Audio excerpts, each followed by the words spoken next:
అయిపోయింది. ఇక్కడ మంచి సౌకర్యం ఉంది. అలాగే అన్నదానానికి కూడా ఇక్కడ మేము వెనుక ఏర్పాటు చేసినాము.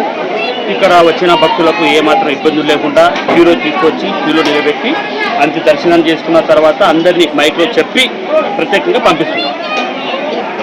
అలాగే భక్తులకు ఎటువంటి అసౌకర్యం లేకుండా మంచి సౌకర్యంగా ఉంది. ఇక్కడ ఏ ఇబ్బందులు లేవు భక్తులకు. అలాగే వచ్చిన వాళ్ళు దర్శనం చేసుకొని వెళ్ళిపోతున్న మైక్లో ప్రత్యేకంగా చెప్తున్నాం మేము. అలాగే పోలీసు అని హెచ్చరికని చెప్తున్నాం. బండి పార్కింగ్ చేయడానికి ఇవ్వట్లేదు, వెనుక ఇస్తున్నాము. అక్కడ షెడ్ దగ్గర అన్నదానం 2 పూట్ల ఉంది. అమాస్ ఉంది కాబట్టి 2 పూట్ల అన్నదానం ఉంది. రోజు వచ్చిన వాళ్ళందరూ అన్నదానానికి వెళ్ళాలని చెప్పి ప్రత్యేకంగా మళ్ళీ మేము మైక్లో చెప్తున్నాం. అందరికీ సౌకర్యంగా ఉంది. ఒక హిస్టరీ ఉంది, పురాతనమైన హిస్టరీ ఉంది. ఇక్కడికి వచ్చే భక్తులు చాలా నమ్మకాలతో వస్తుంటారు. భక్తులకు ఎటువంటి ఇబ్బందులు లేకోకుండా త్వరగా చాలా అనుకూలంగా ప్రతి ఒక్కరికి ప్రతి ఒక్క సమస్యల్లో కూడా అందరికీ తోడ్పాటు చేస్తున్నారు.